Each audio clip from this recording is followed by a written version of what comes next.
Hello, students, and thank you for joining us today.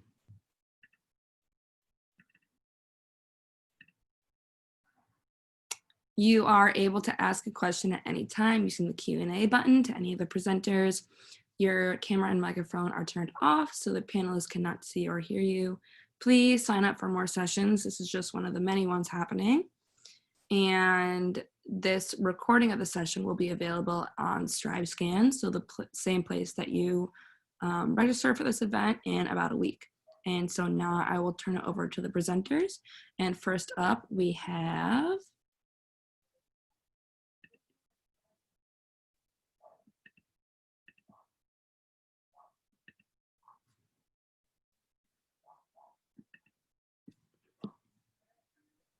totally forgot. That's okay. Sorry about that. St. Mary's of Maryland. Yes. Yep. You're up. See if I can share my screen. Yes, let's see. Whoops. That just went by the wayside. Let me get started there. Okay. Hi, I am Dina Kelly from St. Mary's College of Maryland. We are located in scenic St. Mary's City in Southern Maryland, about 90 minutes from Washington, D.C., so not too far from you all. Can you see my screen?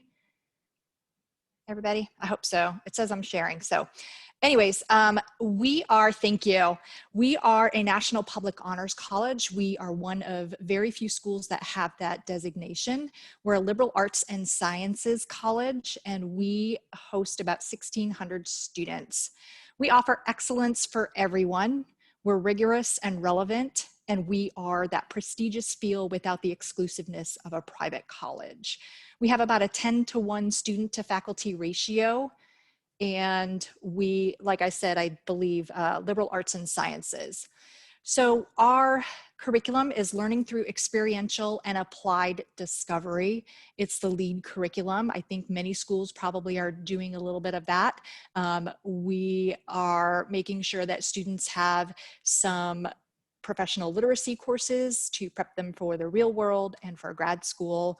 We have an honors college promise that we guarantee you are going to have an opportunity to participate in undergraduate research or a meaningful internship. We also offer study abroad, which we hope to pick back up in the late spring, around June. Obviously, for COVID reasons, we've stopped that program for now, but we have 25 schools that we have an agreement with across different curricular, depending on what your major is, there might be a school that you're interested in studying abroad.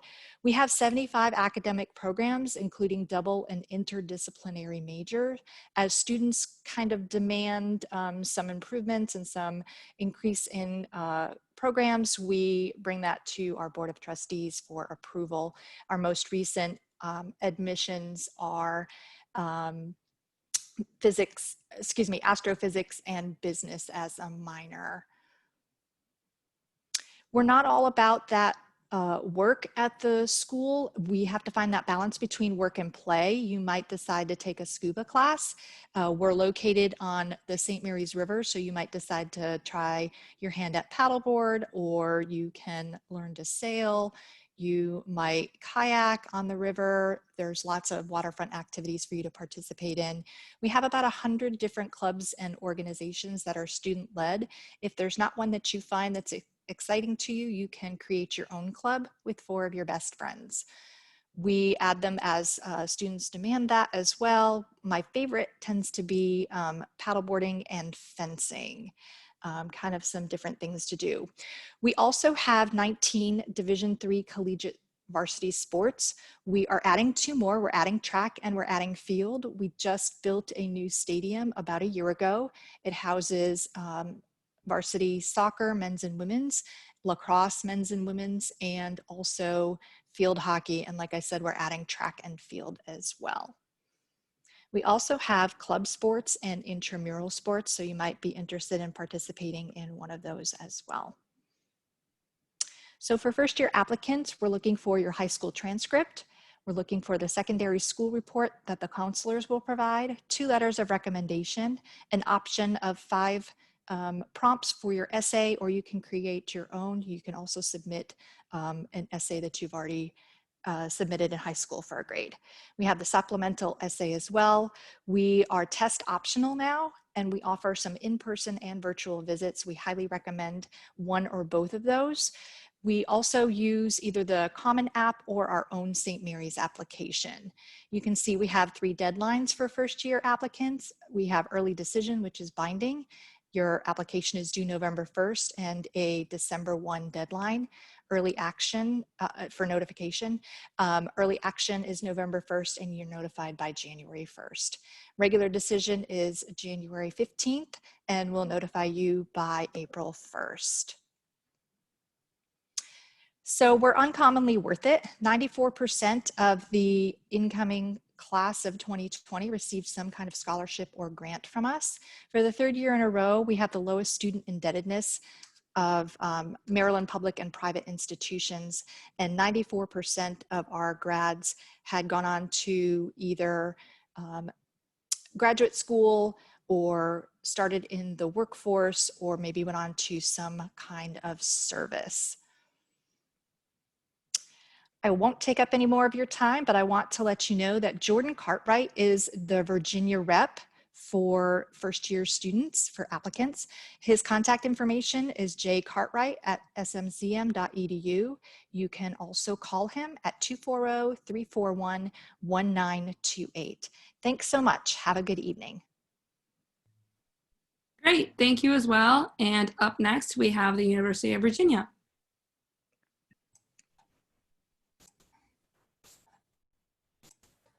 Well, good evening, everyone. Thank you so much for joining us this evening. I'm excited to be here. My name is Nora Ferguson, and I'm an admission counselor in the Office of Admission at UVA. So with that, I'm going to go on and get started, but UVA is located in Charlottesville, Virginia. It's pretty much the center of the state. We're about an hour from Richmond and about 2 hours from DC. Charlottesville is also nestled at the foothills of the Blue Ridge Mountains, so it's a great location to get out and explore. There are some beautiful hikes not far from our grounds, and our student-run outdoor club runs trips for kayaking, rock climbing, spelunking, and rafting in the nearby Shenandoah National Park. Charlottesville is a progressive college town that boasts a terrific music and restaurant scene with plenty of places to eat outside and enjoy the natural beauty of the area. This picture that you see on your screen right now is a picture of our main grounds.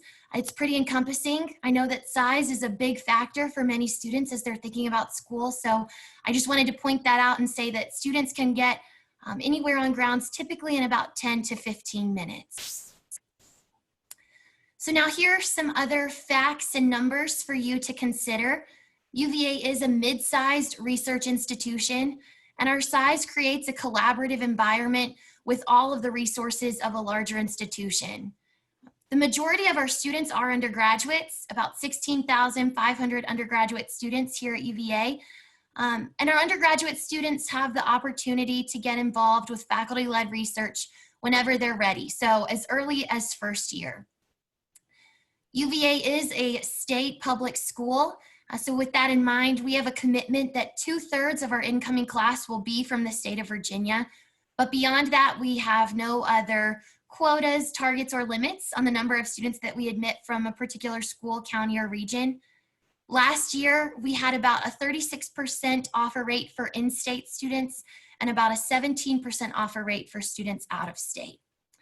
We're proud of the numbers and accolades you see on this slide, but we always remember that, as our president puts it, an institution of higher education cannot be great unless it is also good.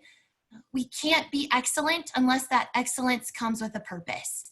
So we emphasize student leadership at UVA, and it's not a coincidence that our largest student organization is Madison House, which is our community service organization. So as you can see, we have several top rankings. And 2 that we are particularly proud of are the retention and graduation rates. So we are committed to providing an experience as well as the resources that encourage retention and graduation. So now I'll talk just briefly about the academic offerings here at UVA.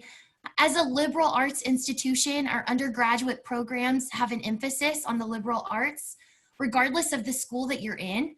So as a first-year applicant, you would apply to one of the 5 options on the left side of the screen. And once at UVA, typically at the point at which you would declare a major, you can join one of the schools listed on the right of your screen. So those are upper divisional programs, and you can apply for those depending on which one at the end of your first or second year.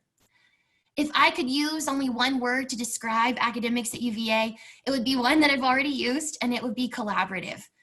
Most students at UVA will concentrate in more than one academic area through a double major, a major and a minor, or an interdisciplinary major. And in most instances, it is possible to study or have a concentration across our schools and colleges. So now let's talk a little bit about the student experience. Student self-governance is a huge part of the student experience at UVA. It empowers students to enact the change they want to see on grounds in regards to student life. One of the many examples of this is our large number of student clubs and organizations. There are over 900 clubs and organizations at UVA for students to get involved in. And if students see a need for an organization, they are encouraged to create it. The picture on the right of your screen is a picture of our fall activities fair, where organizations will come out to our south lawn as well as our amphitheater, and they'll set up a table for new students to come by and learn more about their club or organization. Now, another way that our students give back is through study abroad. We send students wherever it's politically safe to do so, and about 1/3 of UVA students will study abroad during their time at UVA. Finally, our public identity brings with it a deep commitment to access. We seek to enroll a talented and diverse student body, and we do not want the cost of attendance to be a barrier to students. To that end, we meet 100% of demonstrated need for all domestic applicants. We're one of only 2 public institutions in the country to do so. We are also completely need blind in our admission policies, meaning that we do not take into account ability to pay when we decide who to admit. In order to receive a financial aid package, you will need to complete the FAFSA and CSS profile. With that in mind, I'll stop here, but the information you see here is just ways to contact us, so please feel free to reach us on social media. We have a dean on call every day that's more than happy to answer any questions that you have, as well as some of our summer interns on their Instagram at UVA Summer. Thank you all so much. Thank you, Nora. Up next, we have Western Carolina University.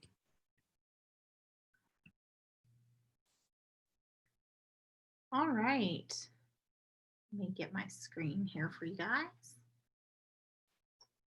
Okay.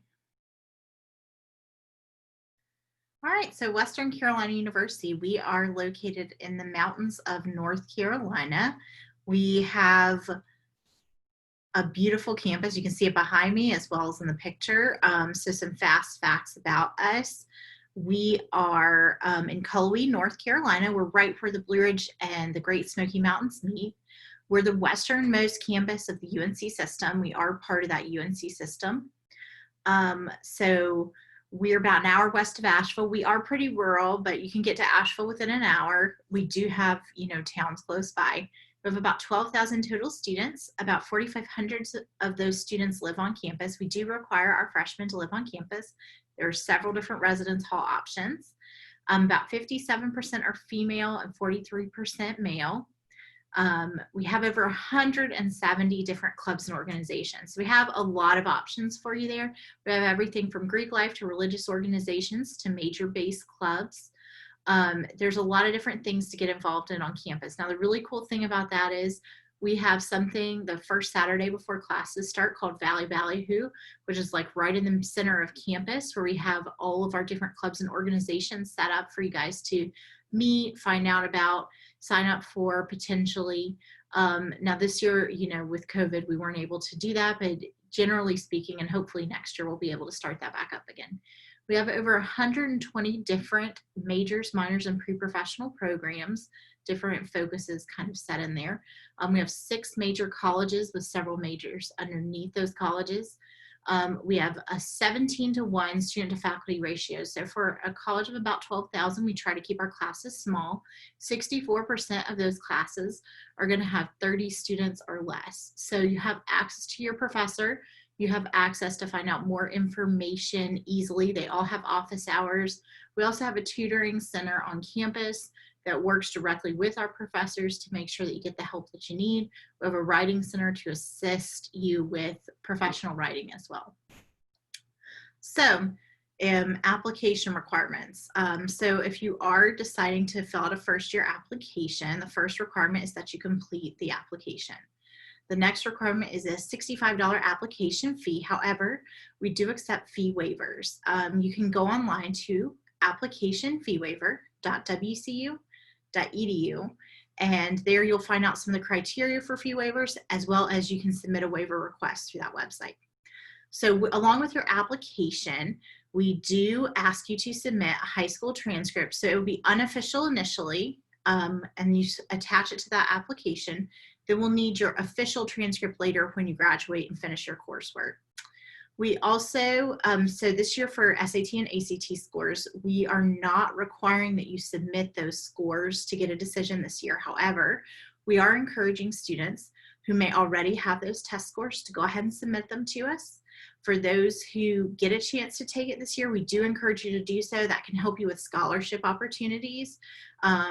There are some scholarships that may have that as a requirement. Now for community college transcripts, if you're dual enrolled or in an early college, we do not require that you submit those for an initial decision, but we do require that you submit them when you finish all of your coursework for that community college. So essays, resumes, and letters of recommendation, they're not required, but we do encourage you to submit those if you have them. You can email them, fax them, or mail them to our office. Any of those ways are okay. All right, so for this year, 2020-2021, the application timeline sits as follows. So the early action deadline is coming up November 15th, and that is non-binding, but if you have all materials in by November 15th, you will get a decision no later than December 15th. The FAFSA is open. It opened October 1st. Our priority filing deadline is January 1st. We encourage you to go ahead and do that as soon as you can, so that can help you get any grants, any money, you know, that financial aid may have available. Our fall regular application deadline is February 1st. That's the final deadline for all materials. And that's also our scholarship deadline. So there are some scholarships you will be reviewed on just based on your initial application, but there is an additional scholarship application that is available that is due by February 1st. You can get to that through scholarships with an S on the end, .wcu.edu through our website. And if you fill that one out, that's the one where you may need some test scores for some of those scholarships because they are determined, you know, individual basis instead of our general university merit-based scholarships. And our tuition and housing deposit deadline is May 1st. That's how you hold your spot here. There are 2 different deposits, each of $150, total of $300, due by May 1st to kind of confirm your spot here at Western. So this last slide has my contact information and our general admissions contact information if you want to take a shot of that. Take that picture and then you can get in touch with us, email us, call us if you have questions about the general application or Western in general. Some visit options, which are very important. You can find those all through visit.wcu.edu. We currently have virtual tours and in person. So the virtual tours have an academic side and a student life side for you to check out both. We also offer one-on-one admissions counselor meetings via Zoom. And we have a Zoom lobby every Monday through Friday, 10 to 11. And the times for our tours are there. Please make sure that you make a reservation online because we have limit in numbers due to COVID. Thank you so much, and I hope you come visit us soon. Thanks. Up next, we have the University of South Florida.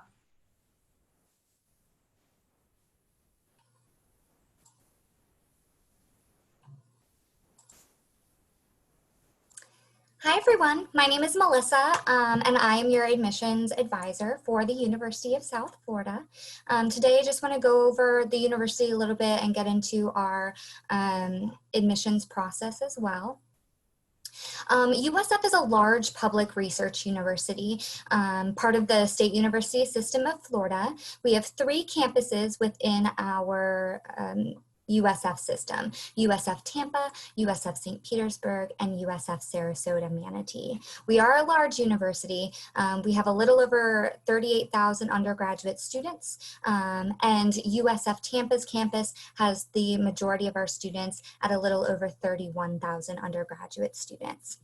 Our area provides a wealth of opportunities. It's a major metropolitan region for the state of Florida, and it has a lot to offer. So USF has a wealth of opportunities for your academics, situated within campuses that meet each student's need. And then the area around us is very, very supportive of USF. So you can aid in your academics and your professional goals through internships, jobs, and co-ops. We also encourage our students to get out and about and explore all that Tampa has to offer. We have a lot of cultural diversity within this area. So whether it's visiting our cultural institutions or museums, Performing Arts Center, getting outside and going to Busch Gardens, a major theme park in our area, or exploring our rivers and bays and some of the country's top-rated and beautiful beaches. We do want our students to get out and about and enjoy our sunny, temperate weather. We are a diverse university with a little over 40,000 students coming from diverse backgrounds. We have students who hail from all 50 states and over 140 different countries. What I like about our system is that we do have campuses to meet each student's need. We have over 200 different academic majors and concentrations spread throughout our campuses, and you can choose what you're interested in. Whether you want a large campus feel, Tampa may be for you. If you're interested in all the benefits of being at a Tier 1 research university but need a smaller size and a smaller community around you, USF St. Petersburg or USF Sarasota Manatee may be the campuses for you.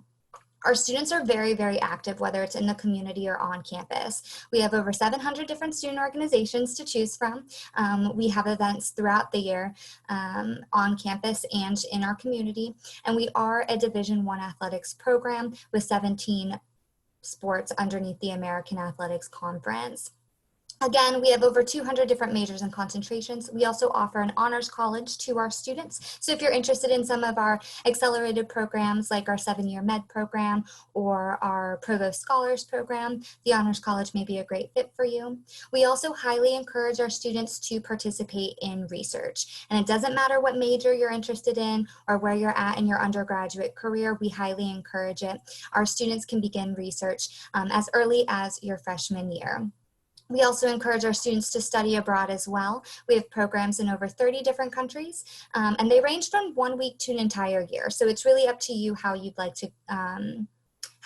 to spend your time abroad. We offer scholarships for study abroad, and the USF programs the majority of those programs are offered at the in-state rate regardless of your residency. So it can be quite affordable. We also have access to local, national, and global internships for our students as well. 2 of our campuses have campus housing. So USF's Tampa campus and St. Petersburg's campus do offer housing to our students. You're not limited to a certain style. You can choose what type of style you're interested in. But if it is something that's very important to you, I definitely suggest either USF Tampa or USF St. Petersburg, as our USF Sarasota Manatee campus does not yet have housing for their campus. We hope to have it in the next few years, but that's a little bit down the line. I do want to get into our admissions information a little bit. So our application requires 4 things. Our online application, which you can apply through our website, the coalition application or the common application. We have a $30 application fee, but we do accept fee waivers from the ACT, College Board, or NACAC organizations. We also require high school transcripts, so those need to be sent from your school to USF. And we also need your test scores, the SAT or ACT, and those need to be sent from those respective agencies. The admitted student profile listed on this slide is the middle 50% of our students that were admitted to USF this last year per term. So this is where we do like students to aim for, but please note that it is just our middle 50%. We also offer scholarships, so I do encourage you to apply and complete your application no later than February 15th so that we can consider you for our admissions scholarships. Those are located here. Our priority application deadline, though, is November 1st, so I do advise that you get in as much of your application by that deadline.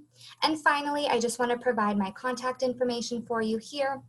We offer virtual tours and we have an upcoming open house on October 24th. You can register for those through our admissions website on the campus visit page. Thank you so much for your time. Thanks, Melissa. And last but not least, we have University of Tampa. Thank you all so much for spending your time with us on this Tuesday night. I am also going to get started by sharing my screen. Hopefully it is up and ready to go. Again, welcome. My name is Samantha Spezial. I'm an Assistant Director of Admissions at the University of Tampa.